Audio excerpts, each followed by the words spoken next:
എല്ലാവർക്കും നമസ്കാരം. ഓം ശ്രീ ഗുരുഭ്യോ നമഃ.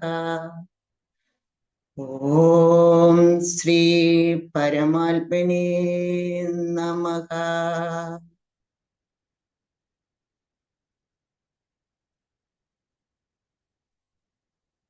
SPYSSNYC മലയാളം ഓൺലൈൻ ഭഗവത്ഗീത അധ്യയനം ഇന്ന് 160ാമത്തെ ദിവസമാണ്. ഭഗവത്ഗീതയിലെ അവസാനത്തെ അധ്യായമായ മോക്ഷ സന്യാസ യോഗം ഇന്ന് സമാരംഭം കുറിക്കുകയാണ്.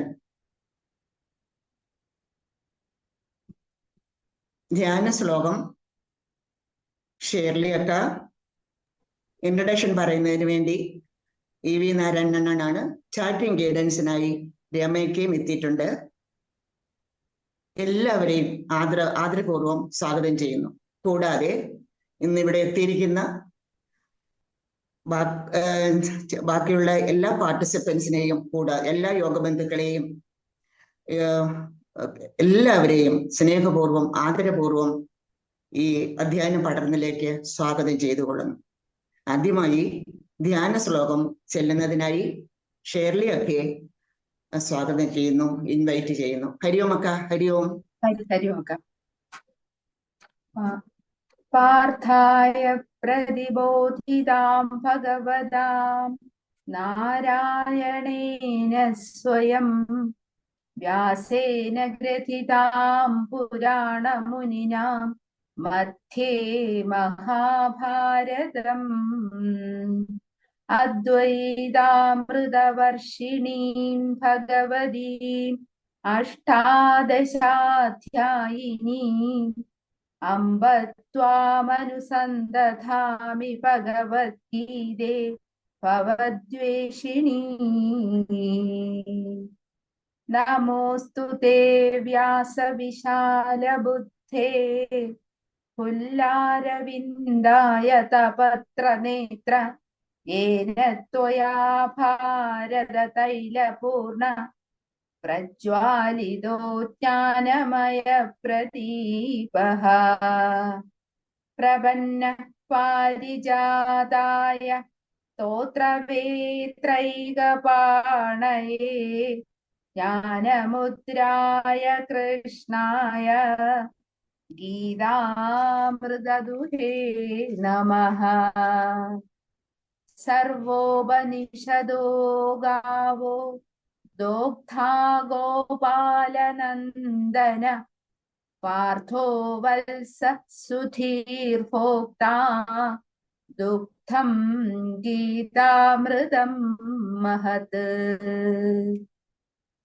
വസുദേവസുതം ദേവം കംസചാണൂരമർദനം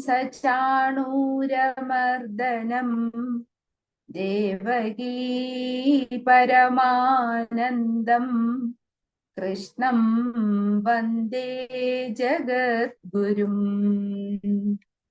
ഭീഷ്മദ്രോണതടാ ജയദ്രഥജലാ ഗാന്ധാരനീലോത്പലാ ശല്യഗ്രാഹവതീ കൃപേണ വഹനീ കർണേന വേലാകുലാ. അശ്വത്ഥാമ വികർണഘോരമകരാ ദുര്യോധനാവർത്തിനീ സോത്തീർണാ ഖലു പാണ്ഡവൈരണനദീ കൈവർത്തക കേശവാ. പാരാശര്യവച സരോജമമലം ഗീതാർത്ഥഗന്ധോത്കടം നാനാഖ്യാനകേസരം ഹരികഥാ സംബോധനാബോധിതം. ലോകേ സജ്ജന ഷട്പദൈരഹരഹ പേപീയമാനം മുദാ ഭൂയാത് ഭാരത പങ്കജം കലിമല പ്രധ്വംസിന ശ്രേയസേ. മൂകം കരോതി വാചാലം പങ്കും ലംഘയത്തെ ഗിരിം യത്കൃപാതമഹം വന്ദേ പരമാനന്ദമാധവം. യം ബ്രഹ്മാ വരുണേന്ദ്രരുദ്രമരുത സ്തുന്വന്തി ദിവ്യൈ സ്തുവൈഃ വേദൈ സാംഗപദക്രമോപനിഷദൈ ഗായന്തി യം സാമഗാ ധ്യാനാവസ്ഥിത തദ്ഗതേന മനസാ പശ്യന്തി യം യോഗിനോ യസ്യാന്തം ന വിദുഃ സുരാസുരഗണാ ദേവായ തസ്മൈ നമഃ. കരിയുമക്ക ഇൻട്രൊഡക്ഷൻ പറയുന്നതിനായി EV നായരനെ ആദരപൂർവ്വം ക്ഷണിച്ചുകൊള്ളുന്നു. ഹരിയോമണ്ണ. ഹരിയോം. ഹരിയോം. ഹരിയോമക്കം. എല്ലാവർക്കും എൻ്റെ നമസ്കാരം. നമ്മുടെ ഭഗവത്ഗീത അധ്യയനത്തിന്റെ 160ാമത്തെ ദിവസമാണ് ഇന്ന്. ഇത് പലപ്പോഴും പറഞ്ഞാൽ തന്നെ വിശ്വസിക്കാൻ പറ്റാത്ത തരത്തിൽ ഏകദേശം 160 എന്ന് പറഞ്ഞാൽ 5 മാസത്തിൽ കൂടുതലായി തുടർച്ചയായി നമ്മൾ വായിക്കുന്നത് പോലെ ഇരിക്കുന്നുണ്ട് ഭഗവത്ഗീത. അപ്പൊ അത് ശരിക്കും ഒരു അധ്യയനം തന്നെ. വായിക്കുക, അപഗ്രഥിക്കുക, വിശകലനം ചെയ്യുക, പിന്നെ എങ്ങനെ വായിക്കണമെന്ന് പഠിക്കുക, ഇതെല്ലാം കൂടി ചേർന്നിട്ടുള്ള അധ്യയനം. ഇത് ശരിക്കും ഒരു അനുഭവം തന്നെയാണ്. ഇത് തീരാറാവുന്ന സമയത്ത് തീർന്നു പോയാൽ ഇനി എന്ത് ചെയ്യുമെന്നുള്ള ഒരു ചിന്തയാണ് പലരുടെ മനസ്സിലും വരുന്നത്. കാരണം അത്രയും അർത്ഥവത്തായ വളരെ നല്ലൊരു പ്രോഗ്രാമാണ് SPYSSന്റെ ഗീത പഠനം. അപ്പോൾ നമ്മൾ ഏകദേശം ഭഗവത്ഗീതയുടെ 90% നമ്മൾ വായിച്ച് മനസ്സിലാക്കി കഴിഞ്ഞു. ഇനി ബാക്കിയായിട്ടുള്ള കൂടിക്കഴിഞ്ഞാൽ ഒരു 10% മാത്രമേ ബാക്കിയുള്ളൂ. ശരിക്കും പറഞ്ഞു കഴിഞ്ഞാല് ഈ മോക്ഷ സന്യാസ യോഗം എന്ന 18ാമത്തെ അധ്യായം മൊത്തം ഭഗവത്ഗീതയുടെ ഒരു സംഗ്രഹം അല്ലെങ്കിൽ ഒരു സമ്മറി എന്ന് പറയുന്നതായിരിക്കും കൂടുതൽ ശരി. പുതുതായിട്ടൊന്നും കൂടുതലായിട്ട് പഠിപ്പിക്കുന്നില്ല ഭഗവാൻ കൃഷ്ണൻ. പക്ഷെ ഇതുവരെ പറഞ്ഞു വന്നതിനെ ഒന്നും കൂടി ആവർത്തിച്ച് അർജുനെ പറഞ്ഞ് മനസ്സിലാക്കുകയാണ്. അപ്പോൾ നേരത്തെ നമ്മൾ പഠിച്ച പലതും നമ്മൾ പല ഭാഗങ്ങളിലായിട്ട് ഗീതയുടെ വളരെ പ്രബുദ്ധമായ പല പല തത്വങ്ങളും ശാസ്ത്രങ്ങളും ധർമ്മബോധവും ഇതെല്ലാം നമ്മൾ വായിച്ച് മനസ്സിലാക്കി കഴിഞ്ഞു. അപ്പോൾ ഇതിനെ പലരും പറയുന്നത് ഇതൊരു ദാർശനിക കവിത എന്നാണ്. ഗീതയെ പറ്റിയിട്ട് മൊത്തമായി പറയുകയാണെങ്കിൽ ഇതൊരു കവിതയാണ്, മനോഹരമായ ഒരു കവിതയാണ്.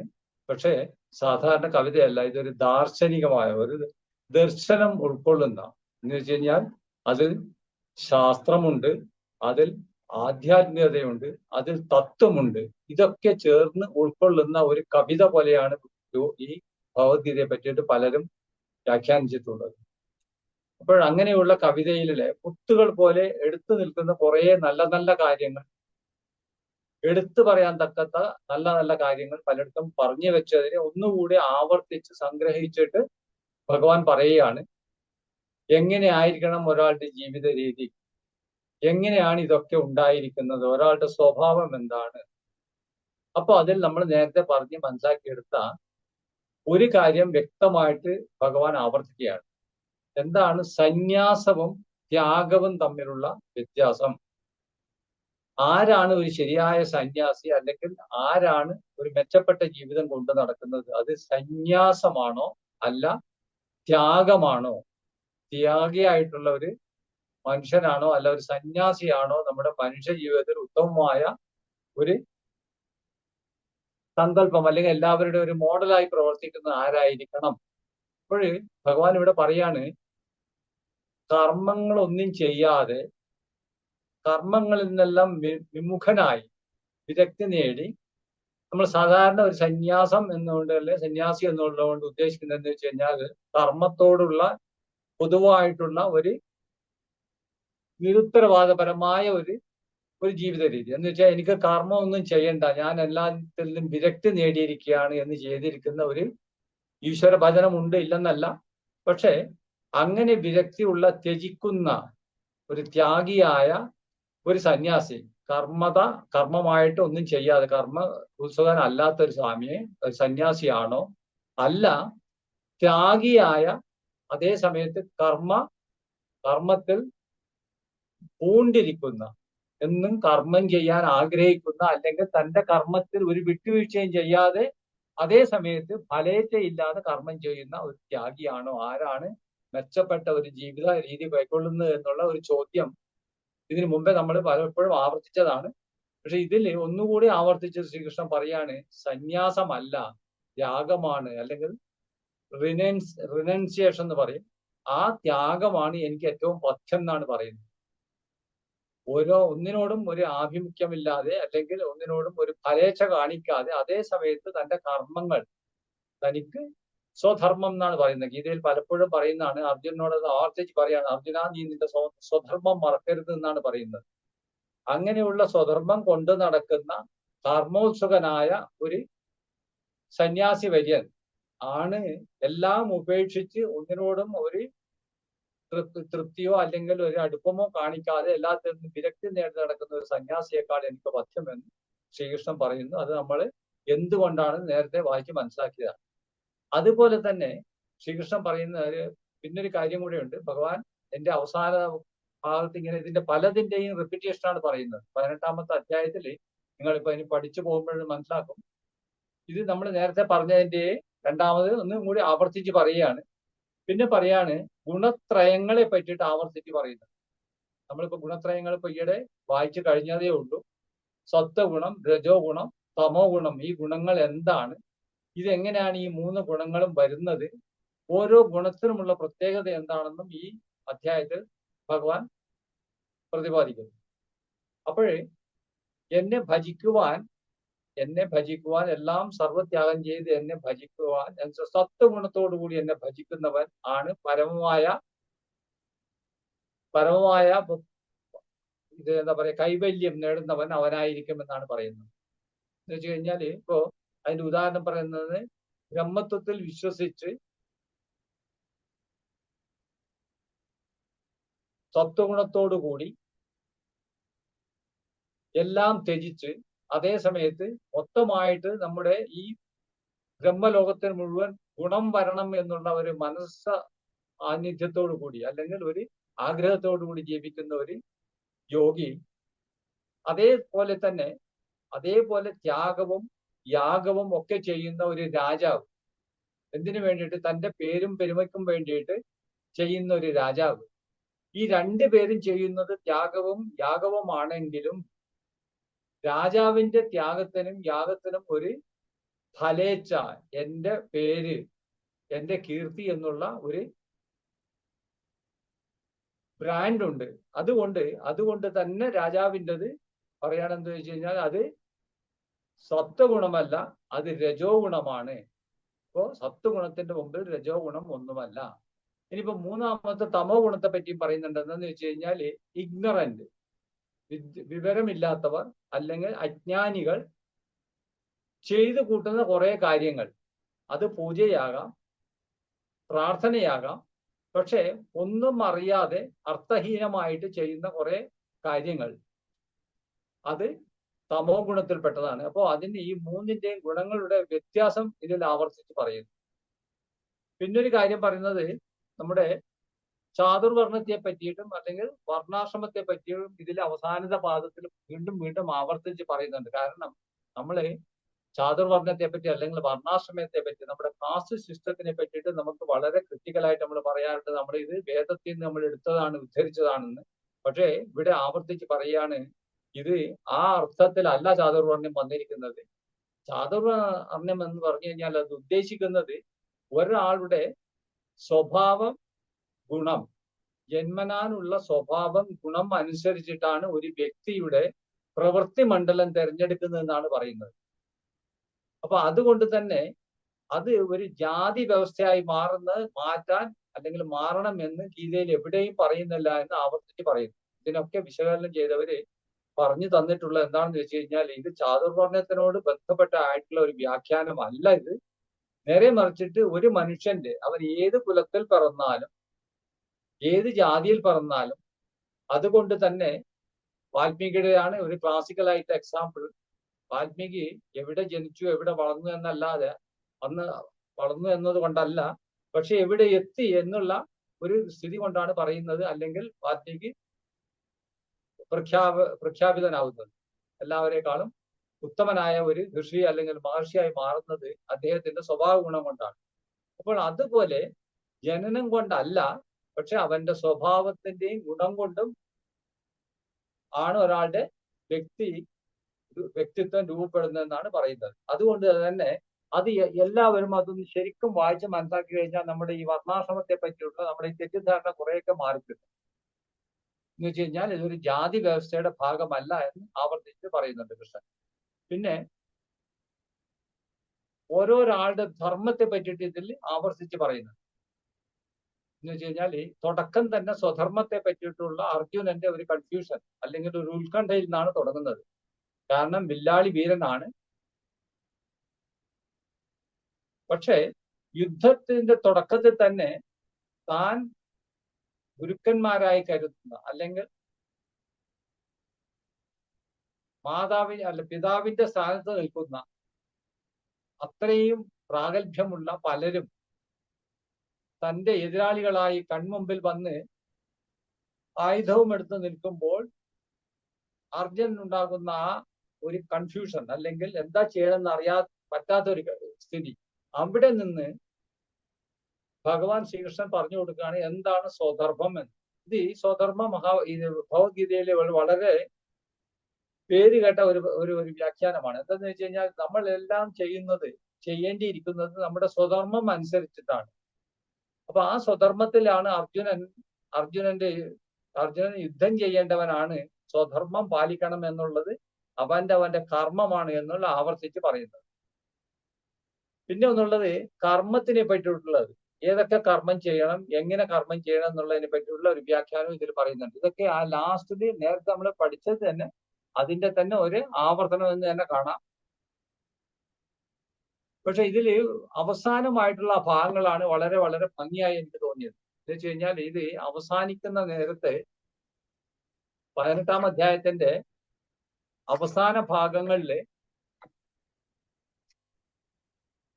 ഭഗവാൻ പറയുന്നു, ഇത്രയൊക്കെ ഞാൻ പറഞ്ഞു, ഞാൻ നിന്നോട് ഈ ആഖ്യാനം മുഴുവൻ ഈ 17 അധ്യായവും ഞാൻ നിന്നോട് പറഞ്ഞു തീർത്തു.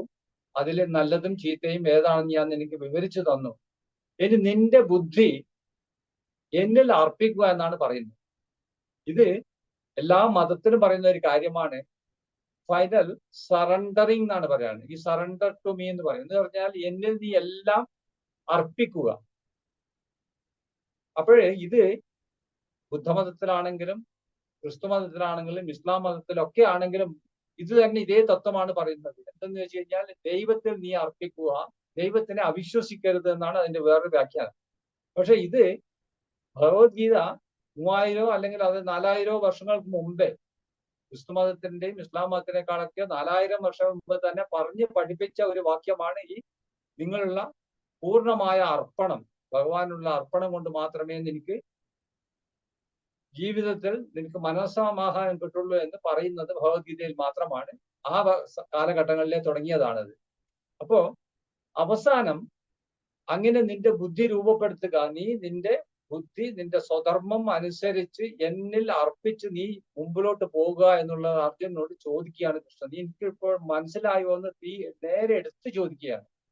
അപ്പോൾ അർജുനൻ പറയാണ്, വിശ്വാസത്തോടുകൂടി കാലുഷ്യമില്ലാതെ ഇത് ശ്രദ്ധിക്കുന്നവനും പുണ്യകർമ്മം ചെയ്തവനായി സ്വർഗലോകം പ്രാപിക്കുന്നതിനുള്ള അവസാനത്തെ ശ്ലോകം പറയുന്നത്. അർജുനൻ പറയുന്നു, ഞാൻ ഇത് പൂർണ്ണമായി ഞാൻ ഇത് മനസ്സിലാക്കിയിരിക്കുന്നു, ഈ സത്യം എന്ന് വെച്ച് കഴിഞ്ഞാൽ ശ്രീകൃഷ്ണനുള്ള ആ ഭഗവാനുള്ള ആ അടിയറവ് അർജുനൻ ഒരു തെറ്റിദ്ധാരണയുമില്ലാതെ അല്ലെങ്കിൽ ഒരു സംശയവുമില്ലാതെ തുറന്ന് സമ്മതിക്കുകയാണ്.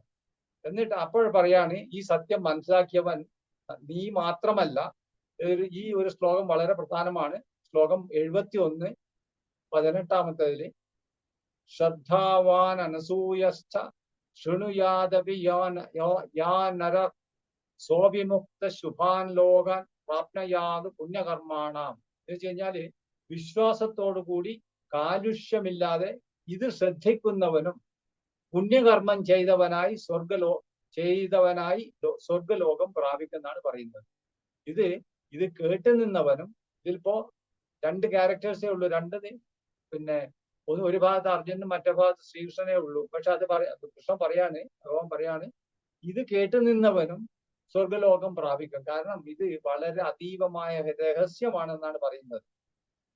ഇതിലാണ് ആ വാക്യം കേട്ടപ്പോഴാണ് അർജുനൻ പറയാണ് എന്റെ മോഹം എല്ലാം നശിച്ചിരിക്കുന്നു, എന്റെ ഈ കൺഫ്യൂഷൻ അല്ലെങ്കിൽ ഈ ദൃഢനിശ്ചയമില്ലായ്മ നശിച്ചിരിക്കുന്നു, ഞാൻ ആത്മാവാണെന്ന ബോധമുള്ളവനായി സ്ഥിരചിത്തനായിരിക്കുന്നു, പിന്നെ അവിടുത്തെ ഉപദേശം ഞാൻ അനുസരിക്കാമെന്ന് പൂർണ്ണമായി അദ്ദേഹം അല്ലെങ്കിൽ അർജുനൻ പിന്നെ ഭഗവാന് കടപ്പെട്ടിരിക്കുന്നു. ഇത് കേട്ടുകൊണ്ടിരിക്കുന്ന ഒരു മൂന്നാമതൊരാൾ കൂടെ ഉണ്ട്. നമ്മൾ തുടക്കത്തിൽ ആദ്യത്തെ അധ്യായത്തിൽ വായിച്ചാണ്. ഇത് കേട്ടു നിൽക്കുന്നത് സഞ്ജയനാണ്. അപ്പൊ സഞ്ജയൻ പറയാണ് വ്യാസന്റെ അനുഗ്രഹം കൊണ്ട് ഈ പറഞ്ഞ രഹസ്യം ഭഗവാൻ ശ്രീകൃഷ്ണൻ അർജുനോട് പറഞ്ഞ രഹസ്യം തത്സമയം സഞ്ജയന് കേൾക്കാനും മനസ്സിലാക്കാനും കഴിയുന്നു. ഉത്തമമായ ഈ ഉപദേശം ഭഗവാനിൽ നിന്ന് ഞാൻ നേരിട്ടു കേട്ടു എന്ന് പറയാണ്. ആരോടാണ് പറയുന്നത്? ധൃതരാഷ്ട്രരോടാണ് പറയുന്നത്. ഭഗവാന്റെ വിശ്വരൂപ ദർശനം ഓർത്ത് സന്തോഷം കൊണ്ട് ഞാൻ ധരിച്ചിരിക്കുന്നു എന്ന് പറയുന്നു ധൃതരാഷ്ട്രരോട്. പക്ഷെ ധൃതരാഷ്ട്രരുടെ മനസ്സിലുള്ളത് എന്താണെന്ന് കൂടെ നമ്മൾ ആലോചിക്കണം. ധൃതരാഷ്ട്രം ഇപ്പൊ ഇവിടെ കണക്കൂട്ടുന്നത് എന്താണെന്ന് വെച്ച് കഴിഞ്ഞാല് ഈ സഞ്ജയൻ ഈ കഥകളൊക്കെ ഇങ്ങനെ പറയാണ്. ഒരു ഭാഗത്ത് അർജുനനും ശ്രീകൃഷ്ണനും, മറ്റേ ഭാഗത്ത് വില്ലാളികരമായ മുഴുവൻ കൗരവ പടം നിരന്നിരിക്കുകയാണ്. അപ്പോൾ ഏതെങ്കിലും തരത്തിൽ എൻ്റെ മകനും പിന്നെ മകന്റെ ഭാഗത്തുള്ളവർക്കും നഷ്ടം വരുമോ എന്നുള്ള ഇത് കേൾക്കാൻ വേണ്ടിയിട്ട് കേട്ടു പോവോ എന്നുള്ള ഒരു വിഷമത്തോടെ ഇരിക്കുന്നതാണ് ധൃതരാഷ്ട്രർ. അവിടെയാണ് പറയുന്നത് സഞ്ജയൻ പറയാണ് എവിടെ ശ്രീകൃഷ്ണനുണ്ടോ, അതിന് നല്ലൊരു ശ്ലോകമുണ്ട്, അത് ഞാനിപ്പോൾ ആവർത്തിക്കുന്നില്ല. എവിടെ ശ്രീകൃഷ്ണനുണ്ടോ, യോഗേശ്വരനായ കൃഷ്ണനുണ്ടോ എന്നാണ് ചോദിക്കുന്നത്. എവിടെ വില്ലാളി വീരനായ അർജുനനുണ്ടോ അവിടെ ജയവും സത്യവും സുഭിക്ഷിതയും ധർമ്മവും ഉണ്ടാകും എന്ന് സഞ്ജയൻ പരോക്ഷമായി ധൃതരാഷ്ട്രരോട് പറഞ്ഞു. മനസ്സിലാക്കുന്നിടത്ത് ഗീതാ കഥനം സമാപിക്കുന്നു. ഇതാണ് ഇതിന്റെ അന്ത്യമായിട്ടുള്ള പ്രവചനം. എവിടെ ശ്രീകൃഷ്ണൻ യോഗേശ്വരനായ കൃഷ്ണനുണ്ടോ, എവിടെ വില്ലാളി വീരനായ, എവിടെ ധർമ്മമുണ്ടോ, എവിടെ വില്ലാളി വീരനായ അർജുനനുണ്ടോ അവിടെ എല്ലാം ഉണ്ടാകും. അല്ലാതെ ഒരു ഭാഗത്ത് ആയിരക്കണക്കിന് അക്ഷോഭണിക്കണക്കിന് ഉള്ള പടയാളികളോ എല്ലാം പേര് കേട്ട വില്ലാളി വീരന്മാരായ ഗുരുക്കന്മാരോ അല്ല. കൃഷ്ണനും അർജുനനും എവിടെയുണ്ടോ ആ ഭാഗം എന്നും ജയിച്ചിരിക്കും എന്നുള്ള ഒരു ഇൻഡയറക്റ്റ് ആയിട്ട് ഈ കഥ നമ്മളെ ആ സത്യത്തെ പറ്റിയിട്ടും ധർമ്മത്തെ പറ്റിയിട്ടും നമുക്ക് ഒരു ഉദ്ബോധനം തരുന്നു. അവിടെ 18-ാം അധ്യായം അവസാനിക്കും. ഇത് നമ്മൾ മൊത്തമായി അല്ലെങ്കിൽ ഓരോ ശ്ലോകമായി വായിച്ച് മനസ്സിലാക്കുമ്പോൾ ഇതിനേക്കാളൊക്കെ വളരെ ഭംഗിയായിട്ട് നമുക്കിത് മനസ്സിലാക്കാൻ പറ്റും എന്നുള്ള ഒരു ആഗ്രഹത്തോടുകൂടി ഞാനിത് ഇവിടെ അവസാനിക്കുന്നു. ഹരി ഓം. നമസ്കാരം. ഹരി ഓം അണ്ണ. ഹരി ഓം.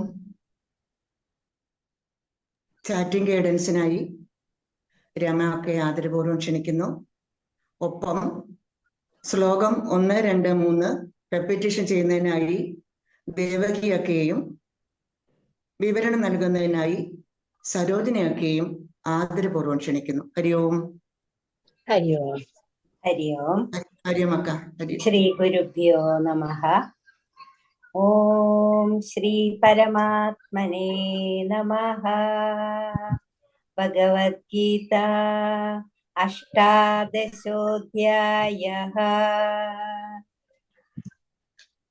അഥ മോക്ഷസന്യാസയോഗഃ.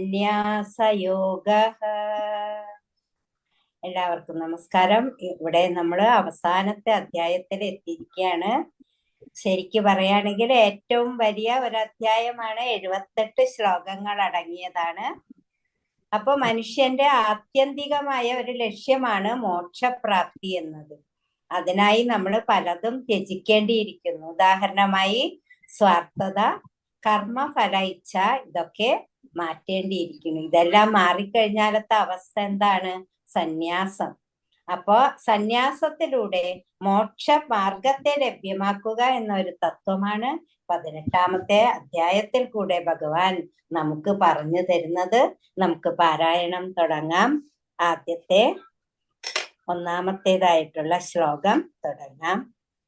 അർജുന ഉവാച സന്യാസസ്യ മഹാബാഹോ തത്വമി ഒക്കെ വായിച്ചോളൂ.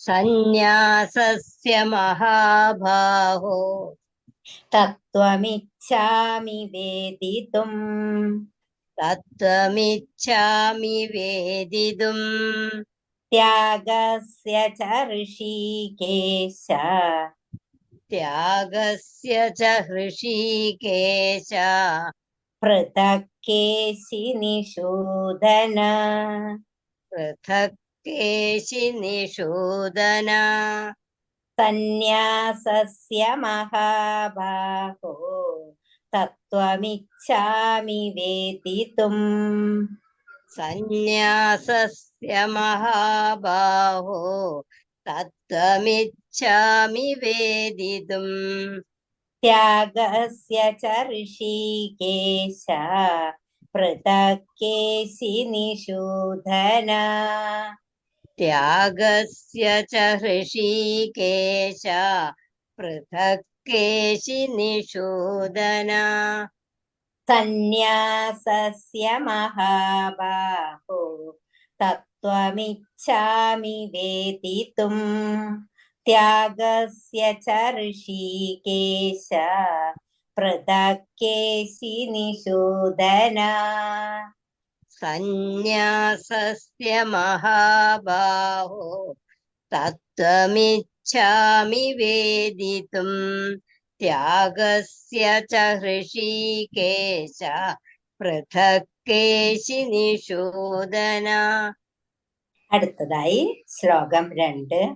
ശ്രീ ഭഗവാനുവാച കാമ്യാനാം കർമ്മണാം ന്യാസം കാമ്യാനാം കർമ്മണാം ന്യാസം സന്യാസം കവയോ വിദുഃ സന്യാസം കവയോ വിദുഃ സർവകർമ്മ ഫലത്യാഗം സർവകർമ്മഫലത്യാഗം പ്രാഹുസ്ത്യാഗം വിചക്ഷണാഃ രാഹുസ്ത്യാഗം വിചക്ഷണാഃ കാമ്യാനാം കർമ്മണാം ന്യാസം സന്യാസം കവയോ വിദുഃ കാമ്യാനാം കർമ്മണാം ന്യാസാം സന്യാസാം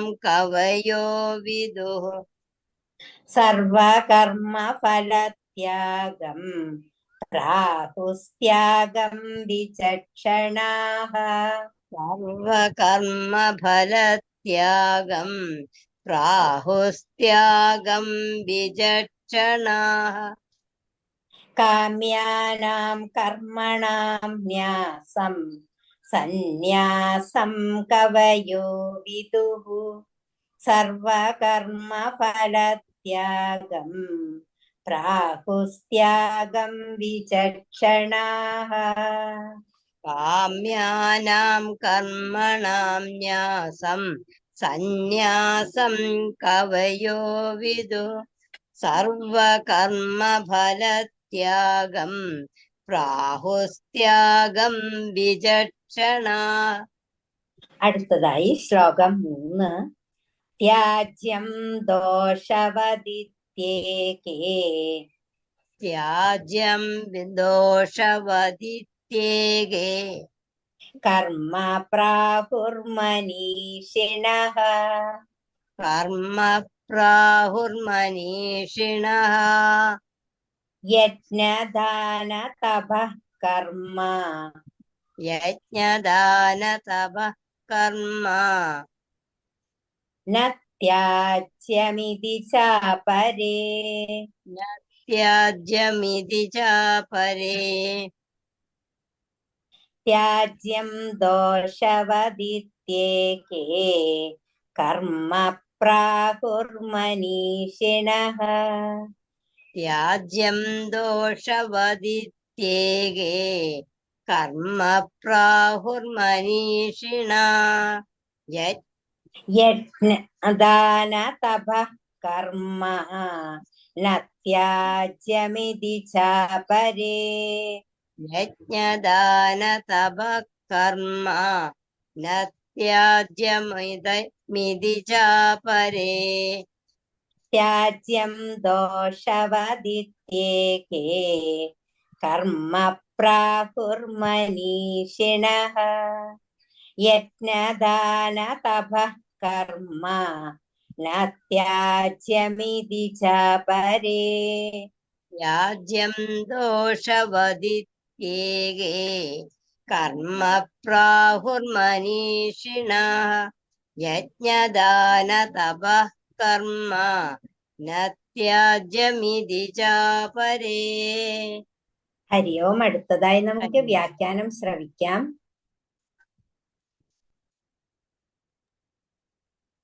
ഹരി ഓം.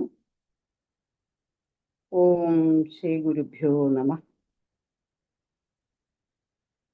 നമ്മള് ഭഗവത്ഗീതയുടെ അവസാന അധ്യായത്തിലേക്ക് കടന്നിരിക്കുകയാണ്. 18-ാം അധ്യായം, മോക്ഷ സന്യാസ യോഗ. ഇത് അണ്ണൻ പറഞ്ഞ പോലെ എല്ലാ അധ്യായങ്ങളുടെയും ഒരു സംഗ്രഹമാണല്ലോ. ഈ സംഗ്രഹ അധ്യായത്തില് ഇപ്പോ ഭഗവാൻ അവസാനമായി അർജുനോട് പറയുന്നത്, നീ ഒന്നുകൊണ്ടും പേടിക്കണ്ട, നീ സന്യാസം, നീ എല്ലാ ചിന്തകളെയും ഉപേക്ഷിച്ചുകൊണ്ട് എന്നിൽ മാത്രം വിശ്വസിച്ചുകൊണ്ട് നീ കർമ്മം ചെയ്യൂ, തീർച്ചയായും നിനക്ക് വിജയമുണ്ടാകും എന്ന് ഞാൻ ഉറപ്പ് തരികയാണ് എന്ന് ഭഗവാൻ പറഞ്ഞിട്ടുള്ളതായിട്ടാണ് നമുക്ക് മനസ്സിലാകുന്നത്. നിന്റെ ദുഃഖത്തിനുമെല്ലാം അറുതി വരും, നീ വിജയിക്കും എന്ന് ഭഗവാൻ ഉറപ്പ് കൊടുത്തിരിക്കുന്നതായിട്ടാണ് നമുക്ക് ഈ അധ്യായത്തിൽ നിന്ന് മനസ്സിലാകുന്നത്. ഒന്നാമത്തെ ശ്ലോകം എടുക്കാം. അർജുന ഉവാച സന്യാസസ്യ മഹാബാഹോ തത്വമിച്ഛാമി വേദിതും ത്യാഗസ്യ ച ഹൃഷീകേശ പൃഥക് കേശി നിഷൂദന. സന്യാസസ്യ മഹാബാഹോ, മഹാബാഹോ സംബോധനയാണ്. തത്വം ഇച്ഛാമി വേദിതും ത്യാഗസ്യ ച ഹൃഷീകേശ പൃഥക് കേശി നിഷൂദന. അർജുനൻ പറയുന്നത് സന്യാസസ്യ ത്യാഗസ്യ ച, സന്യാസത്തിൻ്റെയും ത്യാഗത്തിൻ്റെയും പൃഥക് തത്വം ഇച്ഛാമി, വേറെയുള്ള വ്യത്യാസം, അതിൻ്റെ തമ്മിലുള്ള വ്യത്യാസവും അതിൻ്റെ പ്രാധാന്യവും അറിയുവാൻ, ആ തത്വങ്ങൾ വെച്ചിട്ട് അതിൻ്റെ വ്യത്യാസവും അതിൻ്റെ തത്വങ്ങളും അറിയാനായിട്ട് എനിക്ക് നല്ല ആഗ്രഹമുണ്ട്, ദയവായി എനിക്ക് പറഞ്ഞു തന്നാലും എന്നാണ് അർജുനൻ ഈ ശ്ലോകത്തിൽ ആവശ്യപ്പെടുന്നത്. അപ്പോൾ ഇതിനകത്ത് അർജുനൻ ഭഗവാനെ വിളിക്കുന്നത് തന്നെ ഓരോ വാക്കും വളരെ ഇമ്പോർട്ടൻ്റ് ആയിട്ടാണ് നമുക്ക് തോന്നുന്നത്. കാരണം കേശി നിഷൂദന എന്ന് വിളിക്കുന്നുണ്ട്. കേശി നിഷൂദനൻ എന്ന് പറഞ്ഞാൽ കേശി എന്ന അസുരനെ കൊന്നവൻ, കേശി എന്ന അസുരനെ കൊന്നവൻ, അതാണ് കേശി നിഷൂദനൻ. കേശി നിഷൂദനൻ എന്ന് ഇവിടെ വിളിക്കാൻ എന്താണ് കാരണം? എൻ്റെ ഉള്ളില് ഭയങ്കര സംശയങ്ങളായിരുന്നു, ഇപ്പോഴും ഉണ്ട്, സംശയം കംപ്ലീറ്റ് തീർന്നിട്ടില്ല. അപ്പൊ ആ സംശയങ്ങള് കേശിയാണ്. പണ്ട് ഭഗവാൻ ഈ കേശിയെ എങ്ങനെയാണ് കൊന്നത്? ഒരു വലിയ കുതിരയുടെ രൂപത്തില്, അന്ന് വ്രജഭൂമിയില് ഭഗവാന്റെ ലീലാവിലാസങ്ങൾ, ദിവ്യ ലീലകൾ നടന്നുകൊണ്ടിരിക്കുന്ന സമയത്ത് അവിടെ കുഴപ്പങ്ങൾ ഉണ്ടാക്കിക്കൊണ്ടിരുന്ന ആളാണ് കേശി, അസുരൻ. ആ കേശി എന്ന അസുരനെ ഭഗവാൻ എങ്ങനെയാണ് നേരിട്ടത്? ഒരു ഭയങ്കരനായ ഒരു കുതിരയുടെ രൂപത്തിലാണ് ഭഗവാൻ വന്നിട്ട് ഈ കേശിയെ വധിച്ചത്. അപ്പോ ഭഗവാനെ ഇപ്പൊ ഈ കേശി നിഷൂദന എന്ന് വിളിക്കുന്നത് എൻ്റെ ഉള്ളിലെ ഈ സംശയമാകുന്ന ആ കേശിയെ ഒരു കുതിരയുടെ രൂപത്തിൽ വന്ന് തകർത്തടിച്ച് കളയുക. ആ ഒരു പൂന്തോട്ടമാണ് എൻ്റെ ഹൃദയം. ആ പൂന്തോട്ടത്തില് എല്ലാം പീഡിച്ചോടിച്ച് കുതിരയുടെ രൂപത്തിൽ വന്നത് തീർത്തു തരൂ, എൻ്റെ ആ സംശയത്തെ ദൂരീകരിക്കൂ, സംശയമാകുന്ന ആ കേശിയെ ഇല്ലായ്മ ചെയ്യൂ, അവനെ വധിച്ചു കളയൂ എന്നാണ് ഭഗവാൻ കേശി നിഷൂദന എന്നുള്ള ആ സംബോധന കൊണ്ട് അർജുനൻ ഉദ്ദേശിക്കുന്നത്. പിന്നെയുള്ളത് മഹാബാഹോ തത്വമിച്ഛാമി ഹൃഷികേശ. ഹൃഷികേശ എന്ന് പറഞ്ഞാല്, ഹൃഷീകം എന്ന് പറഞ്ഞാല് ഇന്ദ്രിയങ്ങളാണ്, ഇന്ദ്രിയങ്ങൾ. ഹൃഷീകത്തിന്റെ ഈശൻ, ഇന്ദ്രിയങ്ങളുടെ നാഥൻ ഭഗവാനാണ്. ഹൃഷികേശ എന്ന് പറഞ്ഞാല് ഋഷികേശനായ ഭഗവാനെ, ഇന്ദ്രിയങ്ങളുടെ എല്ലാം നാഥനായ ഭഗവാനെ, അങ്ങ് എനിക്ക് എന്ത് ചെയ്തു തരണം? എൻ്റെ ഈ ഇന്ദ്രിയങ്ങളെയെല്ലാം അങ്ങയുടെ നിയന്ത്രണത്തിലാക്കണം, അല്ലെങ്കിൽ എൻ്റെ നിയന്ത്രണത്തിലാക്കിയിട്ട് ഈ ഇന്ദ്രിയങ്ങളെ എൻ്റെ ഇച്ഛയ്ക്കനുസരിച്ച് ഇന്ദ്രിയങ്ങളെ നിർത്തിക്കൊണ്ട് എനിക്ക് കർമ്മം ചെയ്യാനുള്ള ഒരു ധൈര്യം, ഒരു തൻ്റെ ഇടം, ഒരു എന്താ പറയാ, ഒരു ആ നേരിടാനുള്ള ഒരു ശക്തി എനിക്ക് തരൂ ഭഗവാനെ എന്നാണ് ഇവിടെ നമ്മൾ ഹൃഷികേശ എന്നുള്ള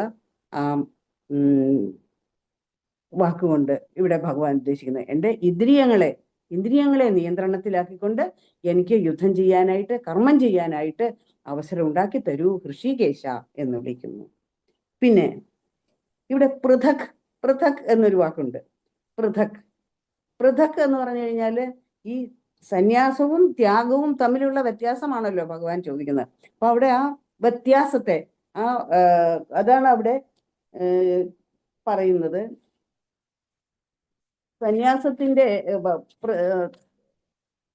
സന്യാസത്തിന്റെയും ത്യാഗത്തിന്റെയും തമ്മിലുള്ള അർത്ഥവ്യത്യാസം അതെന്താണെന്ന് എനിക്ക് മനസ്സിലാകുന്നില്ല, അത് മനസ്സിലാക്കി തരൂ ഭഗവാനെ എന്നാണ് ഇവിടെ അർജുനൻ പൃഥക് എന്നുള്ള വാക്കിൽ ഉദ്ദേശിക്കുന്നത്. അപ്പൊ സന്യാസസ്യ മഹാബാഹോ തത്വം ഇച്ഛാമി, എനിക്ക് അറിയണം എന്ന് ആഗ്രഹമുണ്ട്. വേദിതും അറിയുന്നതിന്, വേദിതും ഇച്ഛാമി, ആ പൃഥക് തത്വം അറിയുന്നതിന് എനിക്ക് ആഗ്രഹമുണ്ട്.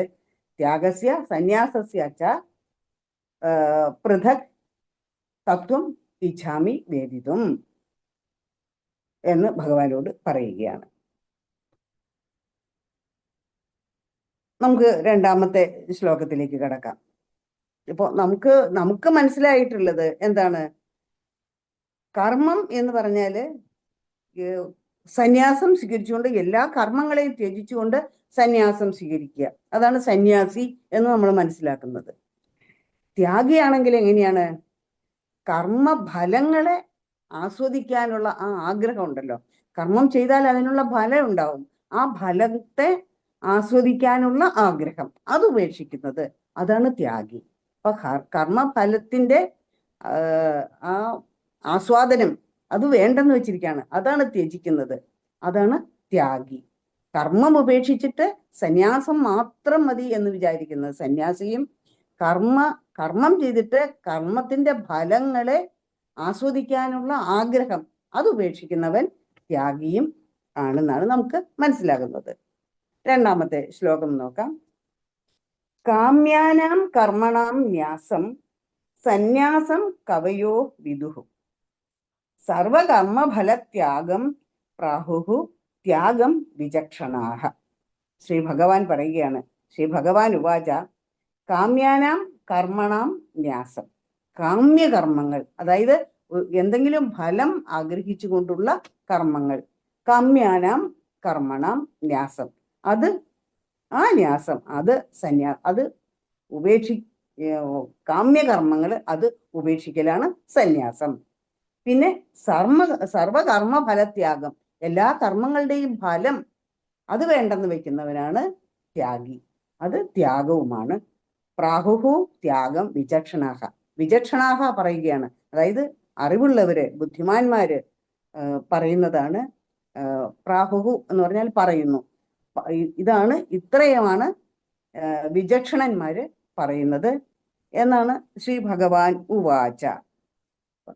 കാമ്യാനാം കർമ്മണാം ന്യാസം, സന്യാസം, അത് കവയഹ. കവയഹ എന്ന് പറഞ്ഞാൽ വിദ്വാൻമാര്, അറിവുള്ളവര്, ജ്ഞാനികൾ പറയുന്നു.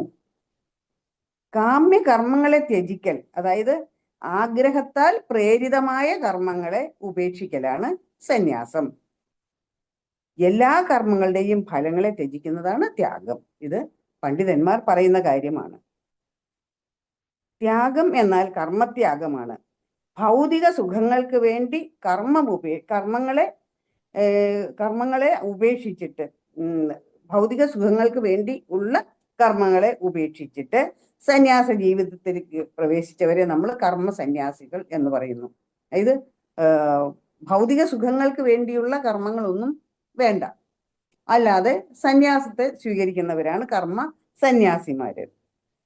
ചിലർ ലൗകിക കർമ്മങ്ങൾ ശരീരത്തിന്റെ പോഷണത്തിനായിട്ട്, അവരെല്ലാ കർമ്മങ്ങളും ഉപേക്ഷിക്കുന്നുണ്ടെങ്കിലും അവരുടെ ശരീരത്തിന് പോഷണങ്ങളായിട്ടുള്ള കർമ്മങ്ങൾ, ആഹാരം കഴിക്കുക, വ്യായാമം ചെയ്യുക, അങ്ങനെയൊക്കെ അവർ ചെയ്യുന്നുണ്ട് അല്ലേ?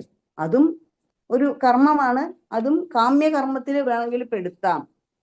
അങ്ങനെ ഉള്ള കർമ്മങ്ങൾ അവർ ചെയ്യുന്നുണ്ട്. അപ്പോൾ ഇങ്ങനെയുള്ള കർമ്മങ്ങൾ ചെയ്താൽ എന്താണ് ഫലം? അതിൻ്റെ ഫലം എന്താണ്? ഈ കാമ്യ കർമ്മങ്ങൾക്ക് വേണ്ടി, ഇപ്പോൾ കാമ്യകർമ്മങ്ങൾ എന്ന് പറഞ്ഞു കഴിഞ്ഞാൽ സമ്പത്ത്, കുട്ടികള്, പദവി, സ്ഥാനം, അധികാരം, ഇങ്ങനെയുള്ളവർക്ക് വേണ്ടി ചെയ്യുന്ന കർമ്മങ്ങളാണ് ശരിക്കും കാമ്യകർമ്മങ്ങൾ എന്ന് വിചാരിച്ചിട്ട് അവർ അതൊക്കെ ഉപേക്ഷിക്കുന്നുണ്ട്.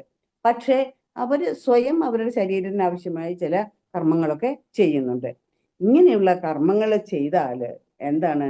അത് ആ കർമ്മചക്രത്തിൽ ബന്ധിക്കപ്പെടുകയും നമ്മൾ ഒരു പുനർജന്മത്തിന്, ഇത് ആ ജീവിത ചക്രത്തിലേക്ക് വീണ്ടും തിരിയുകയും വരും. കാരണം വീണ്ടും നമ്മൾ കർമ്മങ്ങൾ ചെയ്യും, പാപങ്ങൾ ചെയ്യും, നല്ലത് ചെയ്യും, വീണ്ടും ആ പുനർജന്മമാകുന്ന ആ ചക്രത്തിലേക്ക്, ജീവിത ചക്രത്തിലേക്ക് നമ്മൾ വരികയും ചെയ്യും. അതാണ് ഇവിടെ പറയുന്നത്. കാമ്യകർമ്മങ്ങൾ സന്യാസിമാര് ചെയ്യുന്നു. കർമ്മങ്ങൾ ചെയ്യുന്നെങ്കിലും അതിന്റെ ഫലം ഇച്ഛിക്കാതെ ത്യാഗം ചെയ്യുന്നു. ഈ വിചക്ഷണൻ എന്നാൽ ബുദ്ധി അല്ലെങ്കിൽ ജ്ഞാനം ഉള്ളവൻ എന്നാണ്. ജ്ഞാനികള് ത്യാഗത്തിന് വലിയ വില കൽപ്പിക്കുന്നുണ്ട്. വൈദിക ആചാരങ്ങൾ ഉപേക്ഷിക്കാതെ അവയിൽ നിന്നും ലഭിക്കുന്ന ഫലങ്ങൾ ആസ്വദിക്കാനുള്ള ആഗ്രഹം ഉപേക്ഷിക്കുക, അതാണ് ത്യാഗം. വൈദിക ആചാരങ്ങൾ ധാരാളം പറഞ്ഞിട്ടുണ്ട്, അതൊന്നും ഉപേക്ഷിക്കാതെ അതിൻ്റെ ഫലങ്ങൾ ആസ്വദിക്കാനുള്ള ആഗ്രഹം ഉപേക്ഷിക്കുക. അതുകൊണ്ട് കർമ്മഫലങ്ങളിലുള്ള താല്പര്യം ത്യജിക്കുന്ന മനോഭാവത്തെയാണ് ത്യാഗം എന്ന് പറയുന്നത്. അതായത് ചില സ്ഥലങ്ങളിലൊക്കെ പണ്ടൊക്കെ നമ്മൾ ആചാരങ്ങളായിട്ട് തന്നെ ചെയ്തിരുന്നതാണ് മൃഗങ്ങളെയൊക്കെ ഹോമിക്കലൊക്കെ. മൃഗങ്ങളെ തലവെട്ടുക, ആടിന്റെ തലവെട്ടുക, അല്ലെങ്കിൽ കോഴിയെ തലവെട്ടുക, അങ്ങനെയൊക്കെ പറഞ്ഞിട്ടുള്ള ധാരാളം ആചാരങ്ങൾ ഉണ്ടായിരുന്നു. അതുമൊക്കെ ഈ കാമ്യകർമ്മങ്ങളിൽ പെടുത്താൻ പാടില്ല. കാമ്യകർമ്മങ്ങളിൽ പെടുത്താതെ തന്നെ ആചാരങ്ങളുടെ ഭാഗമായിട്ടാണ് ഈ സന്യാസികൾ ഇത് ചെയ്യുന്നത്. പക്ഷേ ഈ കാമ്യകർമ്മങ്ങൾ എന്തിനു വേണ്ടി ചെയ്യുന്നോ അതിൻ്റെ ഫലം അതെനിക്ക് വേണ്ട, അതിനെ ആഗ്രഹിക്കാതെയുള്ള ത്യാഗമാണ്. അതാണ് ത്യാഗം. ആഗ്രഹിക്കാതെയുള്ള സന്യാസം, അതാണ് ത്യാഗമായിട്ട് പറയുന്നത്. അടുത്തത് നമുക്ക് മൂന്നാമത്തെ ശ്ലോകം.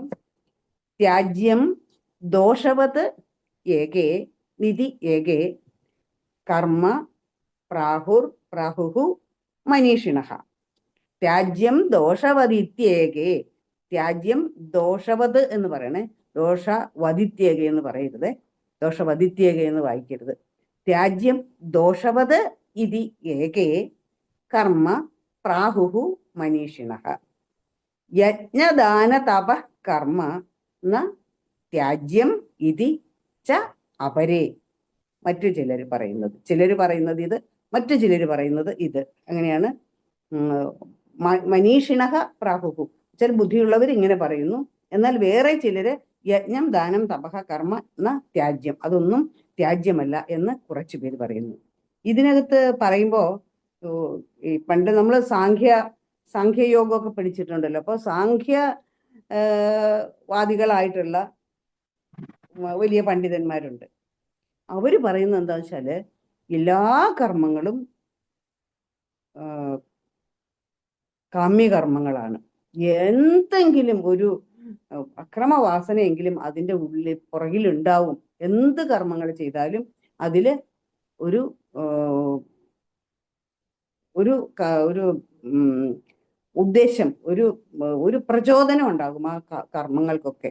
അതുകൊണ്ട് എന്ത് കർമ്മങ്ങൾ ചെയ്താലും അത് കാമ്യകർമ്മമാണ് എന്നാണ് ഈ സാഖ്യകാരന്മാര്, സാഖ്യ യോഗത്തിലെ മഹർഷിമാര്, അവിടുത്തെ പണ്ഡിതന്മാരൊക്കെ പറയുന്നത്. അതായത് അവർ പറഞ്ഞ ഈ ലൗകിക ജീവിതം തന്നെ ഉപേക്ഷിക്കുക, ലൗകിക ജീവിതത്തിൽ തന്നെ ജീവിതം വേണ്ടെന്ന് വെച്ചുകൊണ്ട് നേരെ സന്യാസത്തിലേക്ക് കിടക്കുക.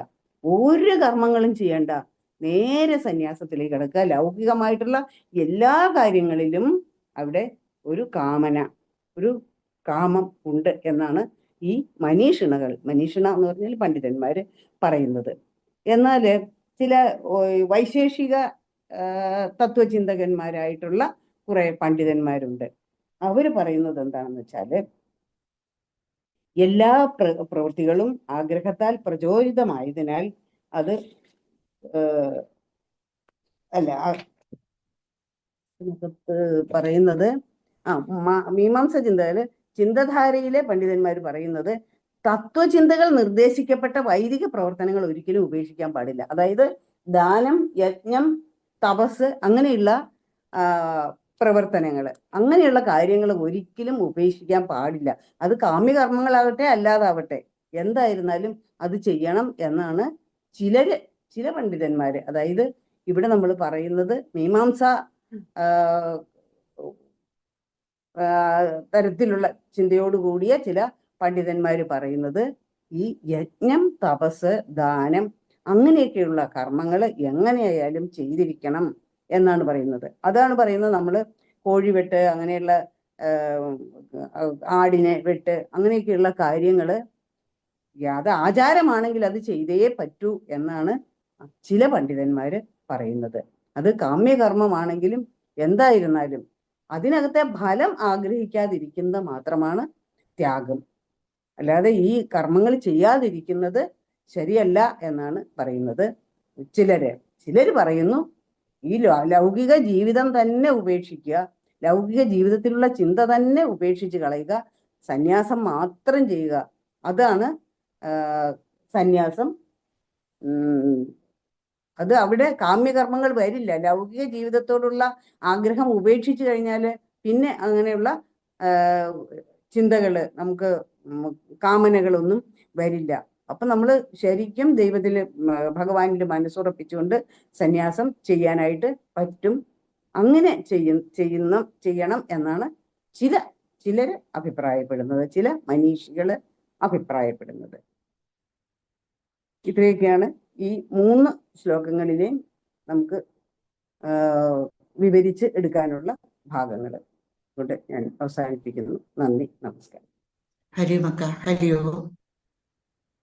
അടുത്തത് ശ്ലോകം 4, 5, 6 റെപ്പിറ്റേഷൻ ചെയ്യുന്നതിനായി ലാലി സുരേഷ് അക്കയും വ്യാഖ്യാനം നൽകുന്നതിനായി വിമല അക്കയും, അതുപോലെ തന്നെ നമുക്ക് ബാക്കപ്പില് ചാറ്റിങ്ങിന് ഉഷ മാധവനൊക്കെയും, വ്യാഖ്യാനം നൽകുന്നതിനായി രാജമാക്കയും ഉണ്ട്. എല്ലാരെയും ആദരപൂർവ്വം സ്വാഗതം ചെയ്യുന്നു. ഹരിയോം. ഹരിയോമക്ക. ഹരിയോം. അടുത്തതായി നമുക്ക് 4-ാമത്തെ ശ്ലോകം നോക്കാം. നിശ്ചയം ശൃണു മേ തത്ര, നിശ്ചയം ശൃണു മേ തത്ര, ത്യാഗേ ഭരതസത്തമ, ത്യാഗേ ഭരതസത്തമ, ത്യാഗോ ഹി പുരുഷവ്യാഘ്ര, ത്യാഗോ ഹി പുരുഷവ്യാഘ്ര, ത്രിവിധഃ സംപ്രകീർത്തിതഃ, ത്രിവിധഃ സംപ്രകീർത്തിതഃ.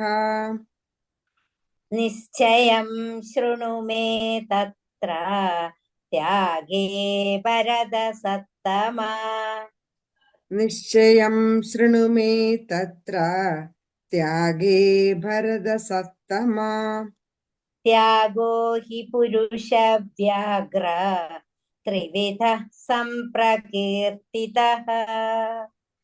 त्यागो हि पुरुषव्याघ्र त्रिविध सम्प्रकीर्तितः निश्चयं शृणु मे तत्र त्यागे भरतसत्तमा त्यागो हि पुरुषव्याघ्र त्रिविध सम्प्रकीर्तितः निश्चयं शृणु मे तत्र त्यागे भरतसत्तमा त्यागो हि पुरुषव्याघ्र त्रिविध सम्प्रकीर्तितः അടുത്തതായി ശ്ലോകം 5 യജ്ഞദാന തപഃ കർമ്മ यज्ञदान तप कर्म ന ത്യാജ്യം കാര്യമേവ തത് न त्याज्यं कार्यमेव तद्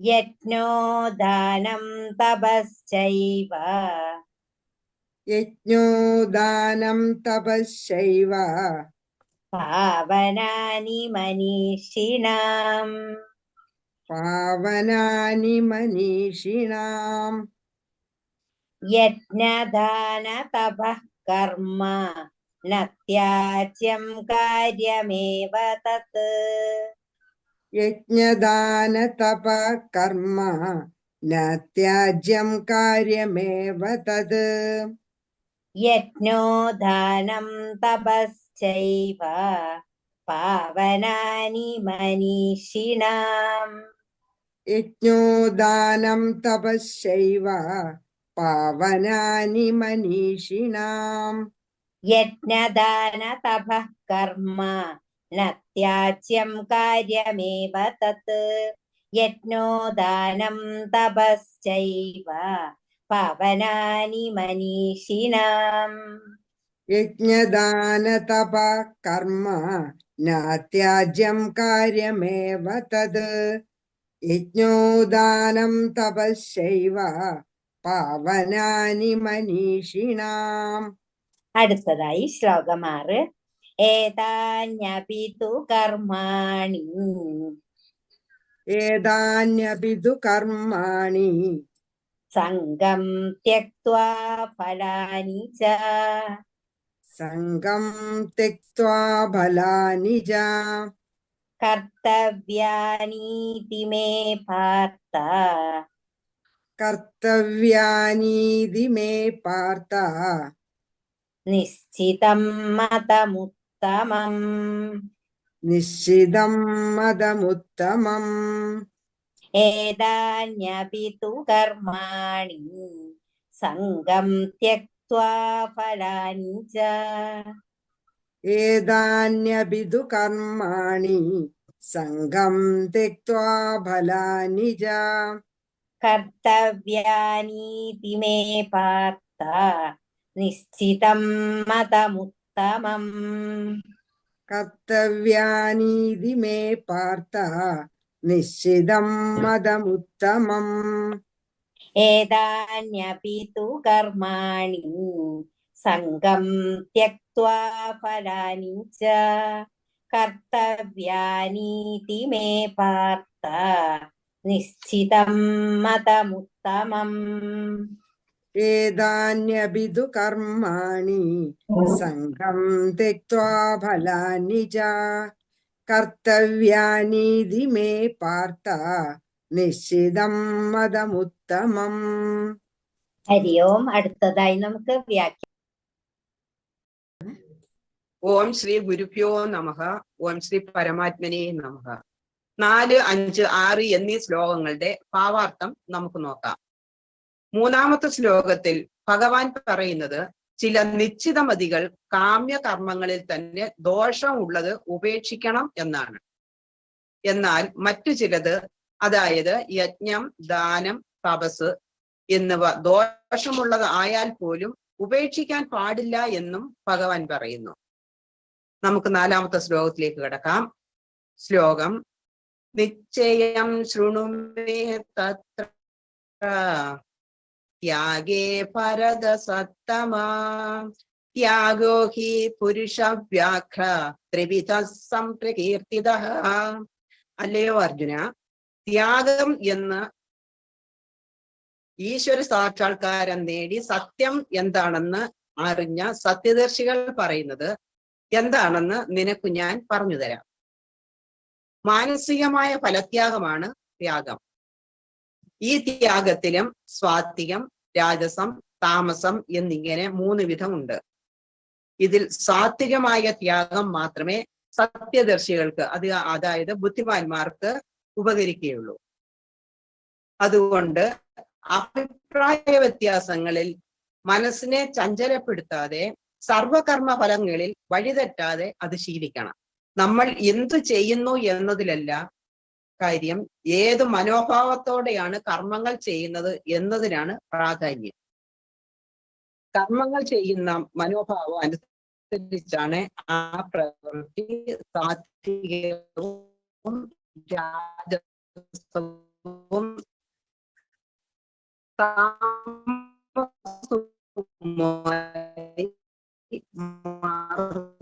എന്നാണ് ഭഗവാൻ പറയുന്നത്.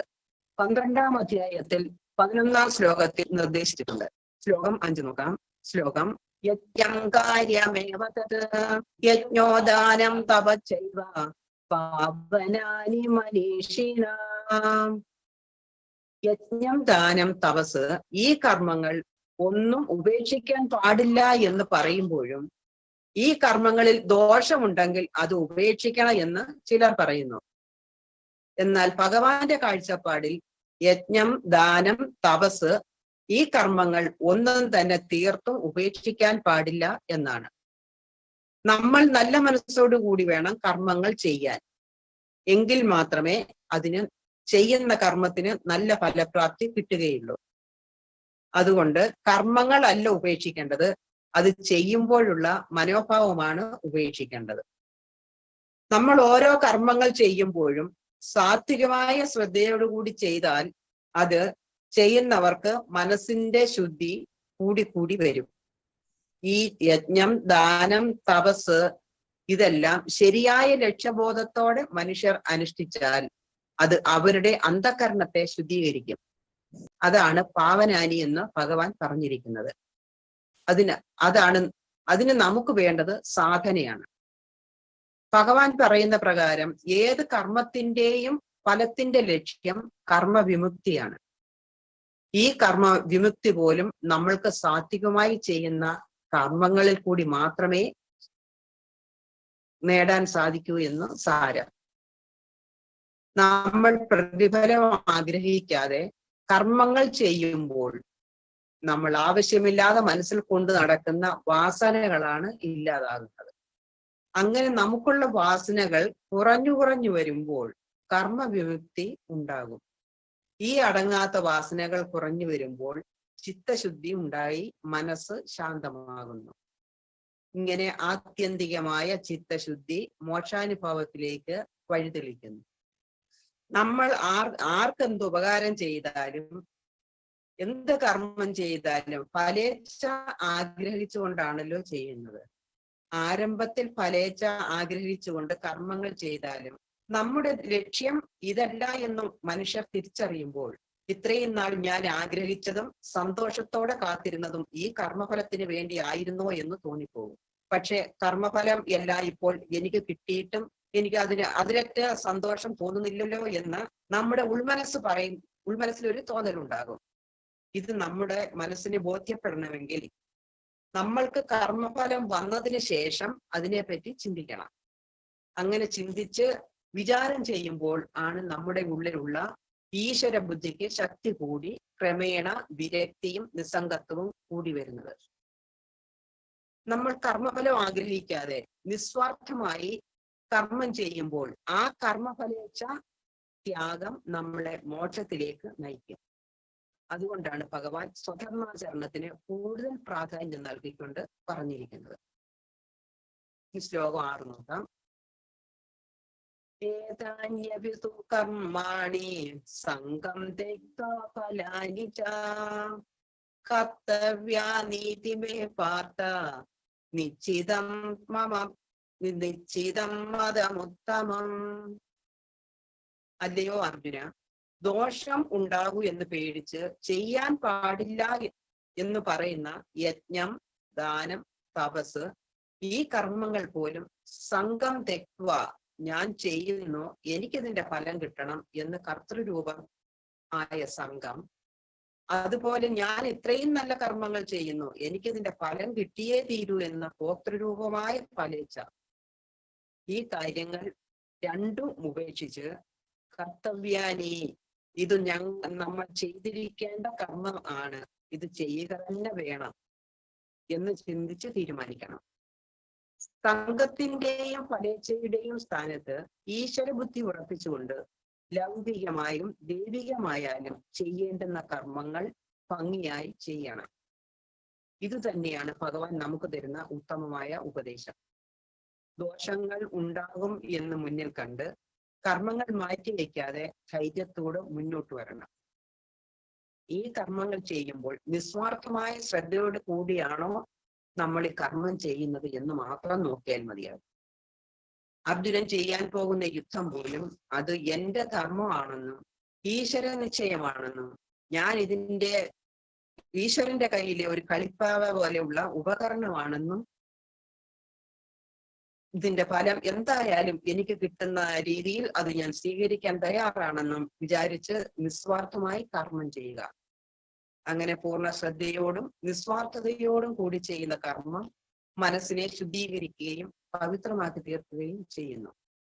അതുകൊണ്ട് കർമ്മങ്ങളിൽ നിന്നും ഒഴിഞ്ഞു മാറാതെ സാത്വിക ബുദ്ധിയോടെ കർമ്മങ്ങൾ ചെയ്യാനാണ് ഭഗവാൻ പറയുന്നത്. ഹരിയോം.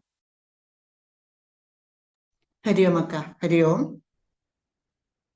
ഇവിടെ രാജമാക്കയുണ്ട്. രാജമാക്ക എന്തെങ്കിലും കൂടുതലായി പറയാനുണ്ടോ? ഹരിയോം അക്ക. ഹരിയോം. അവസാനം ആദ്യം ഇവരെല്ലാവരും പറഞ്ഞതുപോലെ 2-ാം അധ്യായം തൊട്ട് 17-ാം അധ്യായം വരെയുള്ള സംഗ്രഹമാണ് പറയുന്നത്. അപ്പൊ 2-ാം അധ്യായത്തില് ഏറ്റവും പ്രധാനപ്പെട്ട ഒരു ശ്ലോകമാണ് എന്താണ്, അശോച്യാൻ അന്യശോച്യാൻ പ്രജ്ഞാവാദാച്ച ഭാഷേ ഗതാസൂൻ അകാസു, അത് പറയുന്നു. അപ്പൊ എന്താണ്, നീ ദുഃഖിക്കപ്പെടേണ്ടവനല്ല എന്ന് പറയുന്നുണ്ട്. നീ ദുഃഖിക്കപ്പെടേണ്ടവനല്ല, പക്ഷെ നീ എന്തിനെയൊക്കെ ഓർത്ത് ദുഃഖിക്കുന്നു. അത് എന്താണെന്ന് വെച്ചാൽ ഈ ഓപ്പോസിറ്റ് നിൽക്കുന്ന എന്റെ സ്വന്തക്കാര്, ഭീഷ്മര്, ദ്രോണര്, അവരൊക്കെ എന്റെ സ്വന്തം ആൾക്കാരാണ്, അവരെ എങ്ങനെ കൊല്ലും എന്നൊക്കെ ഓർത്തുള്ളത്. അത് നിനക്ക് ദുഃഖിക്കേണ്ട കാര്യം, അവരെ ഓൾറെഡി ഞാൻ കൊന്നു കഴിഞ്ഞിരിക്കുന്നു എന്ന് ഗീതയിൽ പറയുന്നുണ്ട് ഭഗവാൻ. അവരെ മരിക്കുന്നതിന് മുമ്പും ശരീരം മുഴുവൻ കൃമികളെ അല്ലെങ്കിൽ അണുക്കളെ കൊണ്ട് നിറഞ്ഞതാണ്, മരിച്ചു കഴിഞ്ഞും ഇതാണ്.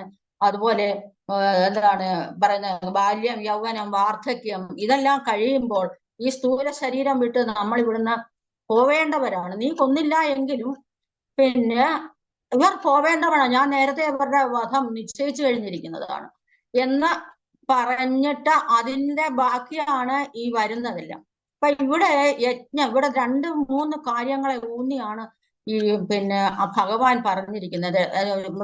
അർജുനന്റെ ചോദ്യം എന്താണ്, യജ്ഞം, അവന്റെ പിന്നെ ത്യാഗം. അപ്പൊ ഇതിനകത്തിലെ പ്രത്യേകം ഈ ഭഗവത്ഗീത എന്ന് പറയുന്നത് തന്നെ ശ്രീരാമകൃഷ്ണ പരമഹംസന് നാളെ ഞാൻ പറഞ്ഞാണ് ഒറ്റ വാക്കിൽ ഭഗവത്ഗീതയുടെ മുഴുവൻ അർത്ഥവും പറഞ്ഞിട്ടുണ്ട്. എന്താണെന്ന് വെച്ചാൽ ഗീത ഈസ് ഈക്വൽ ടു ത്യാഗം. ഗീത എന്ന് പറയുന്നത് മുഴുവനും അതിലെ എന്താണ്, ത്യാഗം ആണ് നമ്മളിവിടെ ഉദ്ബോധിപ്പിക്കുന്നത്. അപ്പൊ ഗീത എന്ന നമ്മൾ സാധാരണ GET അല്ല എഴുതുന്നത്, GITYA എന്ന് ഗീത എഴുതിയാൽ തിരിച്ചിടുമ്പോൾ മര തിരിച്ചിട്ടതുപോലെ TYAGI ത്യാഗി എന്ന വാക്ക് വരും.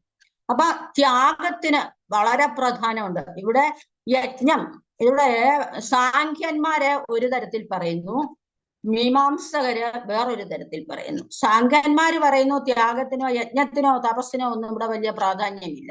എന്നാൽ മീമാംസകര് പറയുന്നു യജ്ഞവും തപസ്സും എല്ലാം നമ്മള് ചെയ്യണം എന്ന് പറയുന്നു. അപ്പം ഭഗവാൻ എന്താണ് ഇവിടെ പറയുന്നത്, യജ്ഞം തീർച്ചയായിട്ടും ചെയ്യേണ്ടതാണ്, ത്യാഗവും അതുപോലെ തന്നെ ഈക്വലി ഇമ്പോർട്ടന്റ് ആണ് നമ്മൾ ത്യാഗം. അപ്പൊ യജ്ഞം ചെയ്യുമ്പോൾ നമ്മൾക്ക് എന്താണ്, യജ്ഞം എന്ന് പറഞ്ഞാൽ തന്നെ എന്താണെന്ന് അതിന്റെ അർത്ഥം കുറവ് നികത്തുക എന്ന യജ്ഞം എന്ന് പറയുന്നതിന്റെ. അപ്പൊ നമ്മൾ സപ്താഹ യജ്ഞം നടത്തുന്നു. എന്തിനാണ് ആ ക്ഷേത്രങ്ങളിൽ സപ്താഹ യജ്ഞം നടത്തുന്നത്? നമ്മുടെ ആ സമൂഹത്തിൽ ആധ്യാത്മികമായ കുറെ കുറവുണ്ട്, അറിവ് കുറവുണ്ട്, ജ്ഞാന കുറവുണ്ട്. അതിനെ നികത്താനുള്ളതാണ് ആ എന്താണ് സപ്താഹ യജ്ഞം എന്ന് പറയുന്നത്. അതുപോലെ നമ്മൾ വലിയ യജ്ഞങ്ങൾ, അല്ലാത്ത യജ്ഞങ്ങൾ നടത്തുന്നു. അതെന്തിനാണ്? പ്രകൃതിയെ പോഷിപ്പിക്കാൻ വേണ്ടിയിട്ടാണ്. പ്രകൃതിയിലുള്ള കുറവുകളെ, നമുക്ക് പലതിൻ്റെയും കുറവുകൾ ഉണ്ട് പ്രകൃതിയിൽ, നമ്മുടെ ജീവിതചര്യയിലുള്ള ഈ മാറ്റങ്ങൾ കൊണ്ട്. അപ്പൊ ആ കുറവുകളെ നികത്താൻ വേണ്ടിയാണ് നമ്മൾ യജ്ഞങ്ങൾ നടത്തുന്നത്. അതുകൊണ്ട് ഭഗവാൻ പറയുന്നു, യജ്ഞം എന്ന് പറയുന്നത് അത്യാവശ്യം ചെയ്യേണ്ട കാര്യങ്ങളാണ്. യജ്ഞങ്ങൾ ചെയ്യുമ്പോൾ അതിൻ്റെ കൂടെ എന്തും ഓട്ടോമാറ്റിക്കലി വരും, ദാനവും വരും. ദാനമില്ലാത്ത യജ്ഞത്തിന് യാതൊരു ഫലവും ഇല്ല. ദാനത്തിന്റെ ഒരു ഭാഗം കൂടിയാണ്, അതുപോലെ അതിലെ ഒരു അംഗം കൂടിയാണ് തപസ്.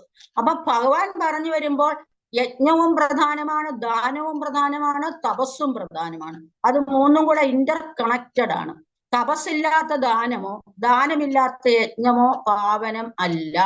അപ്പൊ ഇതെല്ലാം ചെയ്യുമ്പോൾ നമുക്ക് അതിനൊരു മുന്നൊരുക്കങ്ങളല്ല. നമ്മളിപ്പോ ഒരു സപ്താഹത്തിന് തന്നെയുണ്ട് നമ്മൾ വ്രതം എടുക്കുന്നു, അതൊരു തപസ്സാണ് ആ യജ്ഞത്തിന് വേണ്ടി. അതുപോലെ നമ്മൾ അന്നദാനം നടത്തുന്നു ഒരു ഇത് നമ്മുടെ നാട്ടിലെ ഒരു കാര്യം ഞാൻ ഉദാഹരണം പറഞ്ഞല്ലോ, അന്നദാനം നടത്തുന്നു. അതുപോലെ തന്നെ നമ്മൾ സപ്താഹം നടത്തുമ്പോൾ അതിന്റെ നടത്തിപ്പിന് വേണ്ടി നമ്മളൊരു ദാനം കൊടുക്കുന്നു. അപ്പൊ അവിടെയും ദാനമാണ്. ആ യജ്ഞം പൂർത്തീകരിക്കുമ്പോൾ നമ്മൾ ഒന്നും പ്രതീക്ഷിക്കാതെ കൊടുക്കുന്ന ദാനം, മനസ്സോടെ കൊടുക്കുന്ന ദാനം, ആ യജ്ഞം. അതുപോലെ തന്നെ എന്താണ് യജ്ഞം, ദാനം, ത്യാഗം. അപ്പൊ ഒരു യജ്ഞം നടക്കുമ്പോൾ നമ്മൾ ഇപ്പോഴത്തെ യജ്ഞങ്ങളൊന്നും അങ്ങനെയല്ല, ഇപ്പോഴെല്ലാം ബിസിനസ് ആണ്. എന്നാൽ പോലും ആ യജ്ഞം നടക്കുമ്പോൾ അതിലെ കർമ്മികള്, ഋത്തുക്കള്, ഇവരെല്ലാവരും എന്താണ് ത്യാഗമാണ് അവിടെ ചെയ്യുന്നത്. എന്താണ് ഫലേച്ഛ കൂടാതെ ചെയ്യുന്ന കർമ്മങ്ങളാണ് അവിടെ നടക്കുന്നത്.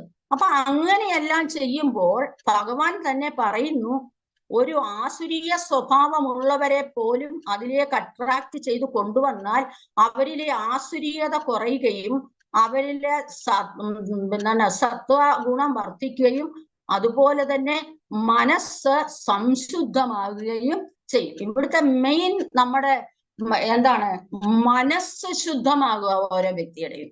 ആ മനസ്സ് പൂർണ്ണമാകും ത്യാഗവും മനഃശുദ്ധിയും എല്ലാം വന്ന് വൈരാഗ്യം വന്ന ഒരാളിന് മാത്രമേ ഏതിലേക്ക് എത്താൻ കഴിയുള്ളൂ, കൈവല്യത്തിലേക്ക് എത്താൻ കഴിയുള്ളൂ. അപ്പൊ നമ്മുടെ പ്രധാന ലക്ഷ്യം ജീവിതത്തിന്റെ എന്താണ്? കുറെ സമ്പാദിക്കുക, ഇങ്ങനെ അതൊന്നും അല്ലല്ലോ നമ്മൾ ഉദ്ദേശിക്കുന്നത്. നമുക്ക് കൈവല്യം, മോക്ഷം. അപ്പൊ മോക്ഷം ജീവിച്ചിരിക്കുമ്പോൾ തന്നെ കിട്ടുന്ന ആ മോക്ഷമാണ് നമുക്ക് വേണ്ടത്. അല്ല നമ്മൾ പഴയ പറയുന്ന മരിച്ചിട്ടങ്ങ് എന്നിട്ട് ഒരു സ്ഥലത്ത് നമുക്ക് ചെല്ലുമ്പോൾ കിട്ടുമെന്ന് നമ്മൾ ഒരിക്കലും പ്രതീക്ഷിക്കേണ്ട. സോ നമ്മൾ ഇവിടെ വെച്ച് തന്നെ നമ്മുടെ അത്യാഗ്രഹങ്ങളും നമ്മുടെ അസൂയയും ഡെമ്പും ഇതെല്ലാം കളഞ്ഞിട്ട് ഈശ്വരനിൽ സർവ്വതും സമർപ്പിച്ചുകൊണ്ട് ഈ ബ്രഹ്മാർപ്പണം ബ്രഹ്മഹവിർ ബ്രഹ്മാഗ്നോ ബ്രഹ്മണാഹുതം ബ്രഹ്മൈകതേന ഗന്ധവ്യം ബ്രഹ്മകർമ്മ സമാധിന എന്ന് നമ്മുടെ ഗീതയിൽ പറഞ്ഞിട്ടുണ്ട്. എല്ലാം ബ്രഹ്മാർപ്പണമായിട്ട് ചെയ്യുകയാണ്. അങ്ങനെ ചെയ്യുന്ന ഒരാൾക്ക് എന്തുണ്ടാവും? മനഃശുദ്ധി ഉണ്ടാവും. ആ മനഃശുദ്ധി ഉണ്ടാകുന്ന ആൾക്ക് കൈവല്യപ്രാപ്തി ഉണ്ടാകും. അതുകൊണ്ട് അല്ലയോ അർജുന, നീ ഒരു ത്യാഗിയാകണം. ഒപ്പം തന്നെ ഇതിനെല്ലാം ഇമ്പോർട്ടൻസ് കൊടുക്കണം. യജ്ഞത്തിനും ദാനത്തിനും തപസ്സിനും എല്ലാം നമ്മുടെ ജീവിതത്തിൽ പ്രാധാന്യമുണ്ട്. ഇതെല്ലാം കൂടി സംഗ്രഹിച്ചു കൊണ്ടുവരുന്ന ഒരു വ്യക്തിക്ക് മാത്രമേ മനഃശുദ്ധി ഉണ്ടാവുകയുള്ളൂ അർജുന. അതുകൊണ്ട് നിന്റെ സംശയം ഇവിടെ ഇങ്ങനെ തീരട്ടെ. ത്യാഗവും വേണം, യജ്ഞവും വേണം, രണ്ടും ഒരുപോലെ പ്രാധാന്യമുള്ളതാണ് ആണ് ചുരുക്കത്തിൽ അർജുനനോട് ഭഗവാൻ പറയുന്നത്. അത് അർജുനന്മാര് നമ്മളാണ്, ഓരോ അർജുനന്മാരുമാണ് നമ്മളോടാണ് ഇതെല്ലാം പറയുന്നത്. നമ്മൾ എപ്പോഴും ഫലാകാംക്ഷയോടുകൂടി എല്ലാം ചെയ്യുക. പേരുണ്ടാവണം, എന്റെ പേര് വർദ്ധിക്കണം എന്നൊക്കെ ഉദ്ദേശത്തിലോടെ നമ്മൾ ഗീത പഠിക്കുന്നു, അത് പഠിക്കുന്നു, ഇത് പഠിക്കുന്നു. അതെല്ലാം നമ്മൾ വിചാരിക്കുന്നതിനൊക്കെ എതിര് ഓപ്പോസിറ്റേ നമുക്ക് വരത്തുള്ളൂ. അതുകൊണ്ട് സംശുദ്ധമായ ഒരു മനസ്സോടുകൂടി ഫലേച്ഛ കൂടാതെ ചെയ്യുന്ന കർമ്മങ്ങളിൽ കൂടി മാത്രമേ നമുക്ക് പരമാനന്ദം ലഭിക്കുകയുള്ളൂ. കഴിഞ്ഞ ക്ലാസ്സിൽ ഞാൻ പറഞ്ഞായിരുന്നു ശ്രേയസ്സും പ്രേയസ്സും ഞാൻ പറഞ്ഞു. അപ്പൊ ശ്രേയസ്കരമായതൊക്കെ ചെയ്യുക. ശ്രേയസ്കരം ചെയ്യുന്നത് കൊണ്ട് മനസ്സിന് സമാധാനമോ സന്തോഷമോ അല്ല ഉണ്ടാവുന്നത്. ഒപ്പം നമ്മൾ കൂടെ രജോ ഗുണത്തിന്റെ ഉടമസ്ഥരായി തീരുകയാണ് ചെയ്യുന്നത്. ഹരിയോം അറിഞ്ഞ സമയം പോകും. എല്ലാവർക്കും നമസ്കാരം. ഹരി ഓം അക്ക. ഹരി ഓം. ഹരി ഓം. നമ്മള് ഇന്ന് 160ാമത്തെ ദിവസം ഭഗവത്ഗീതയുടെ ഏറ്റവും അവസാനത്തെ അധ്യായമായ മോക്ഷ സന്യാസ യോഗം നമ്മൾ 6 ശ്ലോകങ്ങൾ പഠിച്ചു. അതിന്റെ വ്യാഖ്യാനങ്ങളും നമുക്ക് മനസ്സിലാക്കി തന്നു. ഇൻട്രൊഡക്ഷനിൽ ഈ വിധാനാനൻ വളരെ വ്യക്തമായി അതൊരു ബ്രീഫ് നമുക്ക് ആ അധ്യായം മുഴുവനും, ആ ചാപ്റ്റർ 18 മുഴുവനും നമുക്ക് പറഞ്ഞു തന്നു. ഇതിൽ പങ്കെടുത്ത എല്ലാവർക്കും ഹൃദയം നിറഞ്ഞ നന്ദി നമസ്കാരം അറിയിക്കുന്നു. ഒപ്പം ഇന്നത്തെ ദിവസത്തെ അധ്യയനം ഇവിടെ പൂർണ്ണമാവുകയാണ്.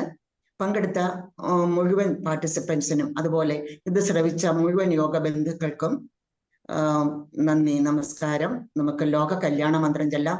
നേരെ ഇരിക്കാം എല്ലാവർക്കും. നമസ്കാര സ്ഥിതിയില് സർവേ ഭവന്തു സുഖിനഃ സർവേ സന്തു നിരാമയ സർവേ ഭദ്രാണി പശ്യന്തു മാ കശ്ചിത് ദുഃഖഭാഗ് ഭവേത്. ഓം ശാന്തി ശാന്തി ശാന്തി. ഹരി ഓം.